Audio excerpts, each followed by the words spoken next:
Biography of Wolf Queen. Okay. It's time for a history lesson, kiddos! Few historic figures are viewed as unambiguously evil as Potema, the so-called Wolf Queen of Solitude.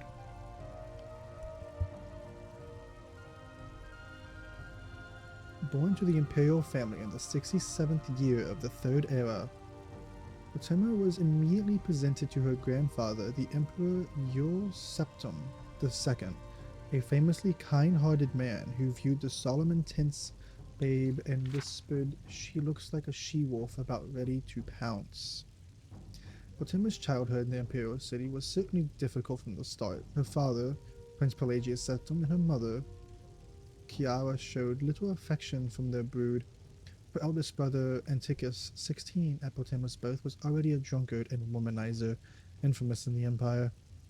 Her younger brothers, Sephiros and Magnus, were born much later, so for years she was the only child in the imperial court. By the age of 14, Potema was a famous beauty with many suitors, but she was married to cement relations with King Montiarco of the Nordic Kingdom of Solitude. She entered the court, it was said, as a pawn, but she quickly became a queen. The elderly King Montiarco loved her and allowed her all the power she wished, which was total. When Septim II died in the following year, her father was made emperor, and he faced a greatly depleted treasury thanks to the father's poor management. Pelagius II dismissed the Elder Council, forcing them to buy back the positions. In the Third Era, year 97, after many miscarriages, the Queen of Solitude gave birth to a son, who was named Uriel after her grandfather. Montiarco quickly made Uriel his heir, but the queen had much larger ambitions for her child. 2 years later, Pelagius II died, many say poisoned by a vengeful former council member. And his son, Potema's brother, Anticus, took the throne.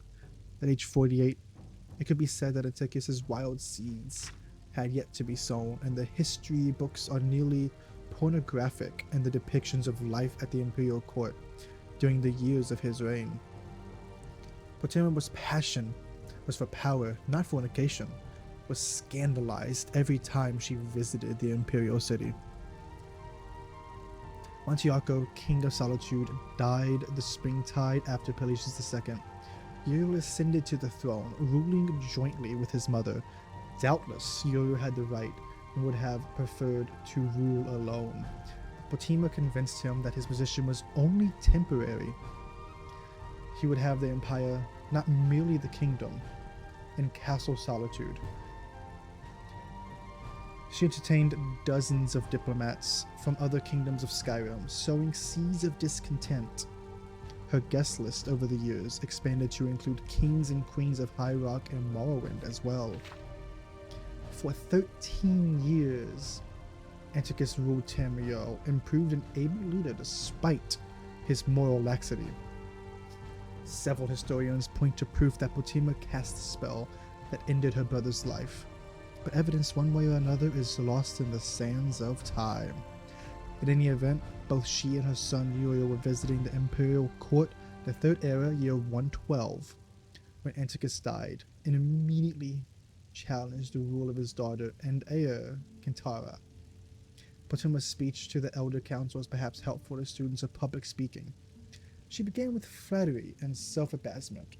"My most august and wise friends, members of the Elder Council, I am but a provincial queen, and I can only assume to bring the issue. But you yourselves must have already pondered." She continued on to praise the late emperor, who was a popular ruler in spite of his flaws. He was a true septum and a great warrior, destroying, with your counsel, the near-invincible armada of Didonia.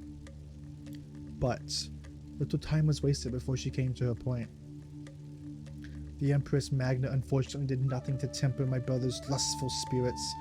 In point of fact, no whore in the slums of the city spread out on more beds than she. had she attended to her duties in the imperial bedchamber more faithfully, we would have a true heir to the empire, not the half-wit milksop bastards who call themselves the emperor's children. The girl called Kintara is popularly believed to be the daughter of Magna and the captain of the guard. It may be that she is the daughter of Magna and the boy who cleans the cistern.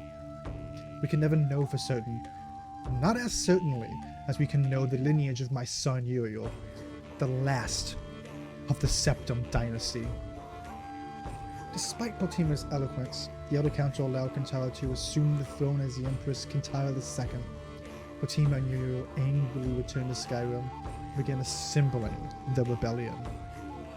Details of the War of the Red Diamond are included in other histories. We need not count the Empress Kintara II's capture and eventual execution on High Rock in the year of the Third Era 113, nor the ascension of Potima's son Uriel III 7 years later. Her surviving brothers, Sephiroth and Magnus, fought the Emperor and his mother for years, tearing the Empire apart in a civil war.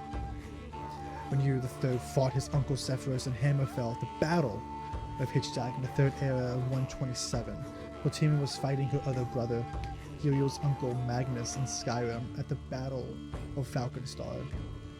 She received word of her son's defeat and capture, just as she was preparing to mount an attack on Magnus's weakest flank. The 61-year-old Wolf Queen flew into a rage and led the assault herself. It was a success, and Magnus and his army fled. In the midst of the victory celebration, Potima heard the news that her son, the Emperor, had been killed by an angry mob before he had even made it to the trial in the Emperor's city. He had been burned to death within his carriage. When Sephiroth was proclaimed Emperor, Potima's fury was terrible to behold. She summoned Daedra to fight for her, had her necromancers resurrect her fallen enemies as undead warriors, and mounted attack after attack to the forces of the Emperor Sephiroth I. Her allies began leaving her as her madness grew, and her only companions were the zombies and half-hearted skeletons she had amassed over the years. The Kingdom of Solitude became a land of death. Stories of the ancient Wolf Queen being waited on by rotting skeleton chambermaids and holding war plans with her vampiric generals terrified her subjects. Potima died after a month-long siege on her castle in the year 3E137, at the age of 70 years old. While she lived, she had been the Wolf Queen of Solitude, daughter of the Emperor Pelagius II, wife of King Montiaco, aunt of the Empress Kintara II, mother of Emperor Uriel III, and sister of the Emperors Antiochus and Sephiroth. 3 years after her death, Sephiroth died, and his and Potima's brother, Magnus, took the throne. Her death was hardly diminished her notoriety, though she is little direct evidence of this. Some theologians maintain that her spirit was so strong, she became a Daedra after her death, inspiring mortals to mad ambitions and treason. It's also said that her madness so infused Castle Solitude that it infected the next king to rule there. Ironically, that was her 18-year-old nephew, Pelagius, the son of Magnus.